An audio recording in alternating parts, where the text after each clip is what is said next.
Bonjour et bienvenue dans cette nouvelle vidéo de la série sur TypeScript. Aujourd'hui, on va parler de la différence entre les interfaces et les alias. Alors, on va d'abord revenir sur le concept d'interface dont on avait parlé dans la vidéo précédente.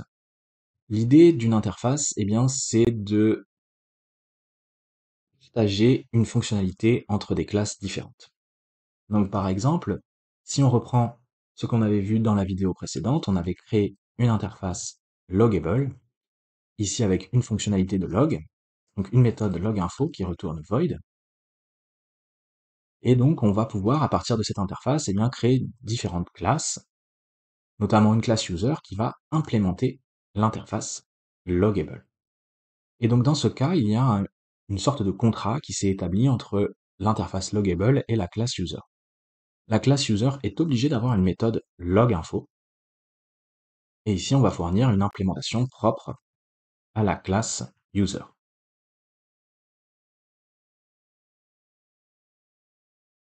L'intérêt de cette interface, c'est qu'on va pouvoir utiliser ce contrat avec des classes différentes. Par exemple, une classe product qui va être complètement différente de la classe user, sauf que les deux classes vont partager cette fonctionnalité loginfo. À nouveau, on va implémenter l'interface loggable, et ici, de la même manière, on est obligé d'avoir une fonction, une méthode loginfo. Ici, on va fournir une implémentation propre à la classe product. Et donc, nos deux classes, user et product, sont différentes, mais elles ont cette fonctionnalité en commun. Toutes les deux, elles ont cette capacité de loguer des infos. Elles sont logables. Voilà pour l'usage traditionnel des interfaces, le concept de base que l'on va pouvoir retrouver dans de nombreux autres langages de programmation orientés objets. Maintenant, en TypeScript, il existe également une deuxième manière d'utiliser les interfaces. Et c'est quelque chose qui peut être assez confusant, surtout lorsque l'on vient d'un autre langage de programmation, lorsqu'on est habitué à travailler avec un autre langage.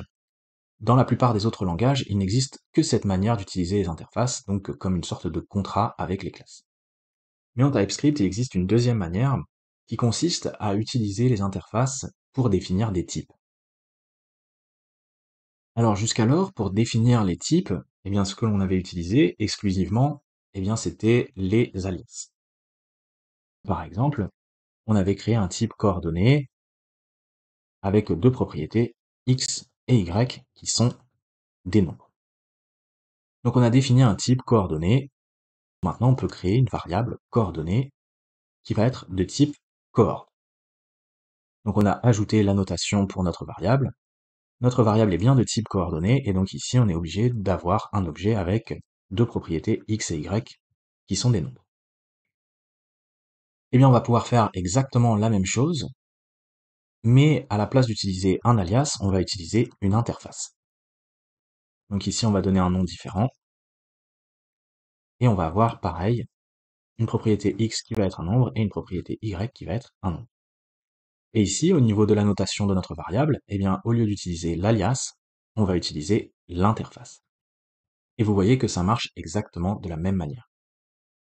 Donc il faut bien faire la distinction entre ces deux manières d'utiliser les interfaces. La première manière, c'est d'utiliser les interfaces comme un contrat avec les classes. Dans ce cas, le concept d'interface est vraiment intimement lié avec le concept de classe.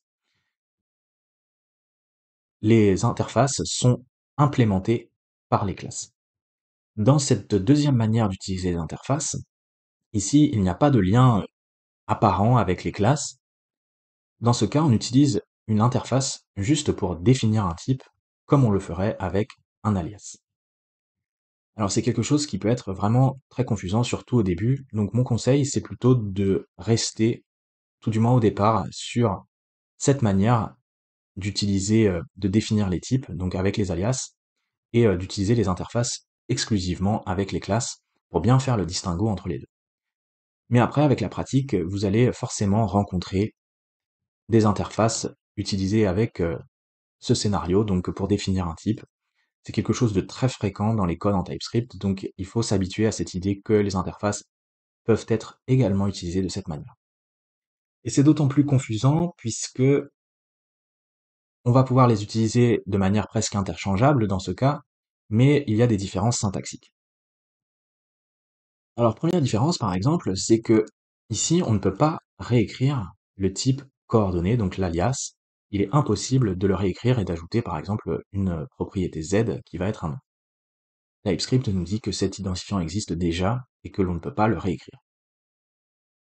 Par contre, avec les interfaces, on va pouvoir le faire.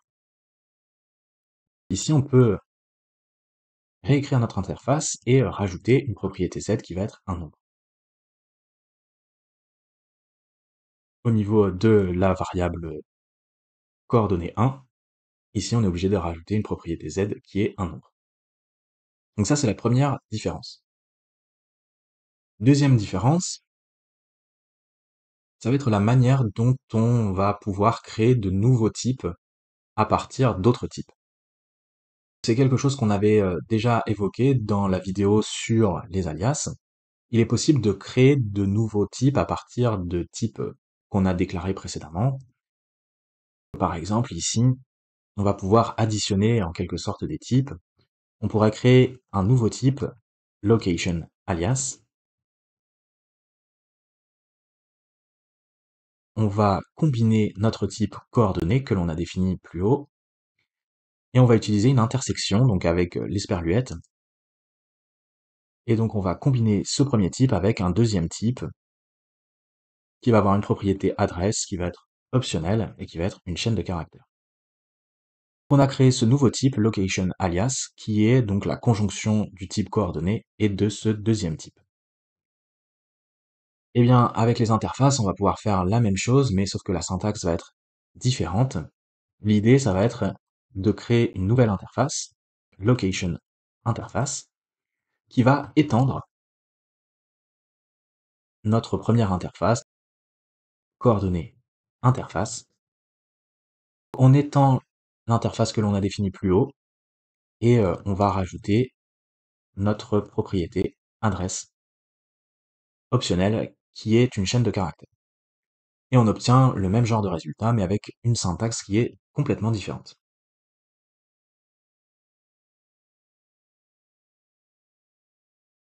Tout ça pour dire que, en tout cas, dans cette manière d'utiliser les interfaces et les alias, eh bien, ce sont des manières presque interchangeables, mais avec des syntaxes différentes. Et avec quelques petites subtilités, quelques petites nuances. Alors, on le voit au niveau de la syntaxe des interfaces, on est très proche de celle des classes. Puisque, je le rappelle, au départ, l'idée d'interface est vraiment liée à celle de classe. Dans le concept originel de l'interface, eh bien, une interface, c'est presque comme une classe, et c'est très lié, en tout cas, à l'idée de classe. Et donc, on retrouve à peu près la même syntaxe qu'avec les classes. Vous voyez ici que, avec l'interface, eh bien, on utilise les accolades, alors que ici, avec le type, on a d'abord un signe égal. Donc, on définit un type, on a le signe égal, et ensuite, on a le type. Là, ici, avec l'interface, on est plus proche d'une syntaxe de classe. Et pareil, ici, à nouveau, on retrouve le fonctionnement un peu des classes. On prend notre nouvelle interface qui va étendre donc l'interface précédente.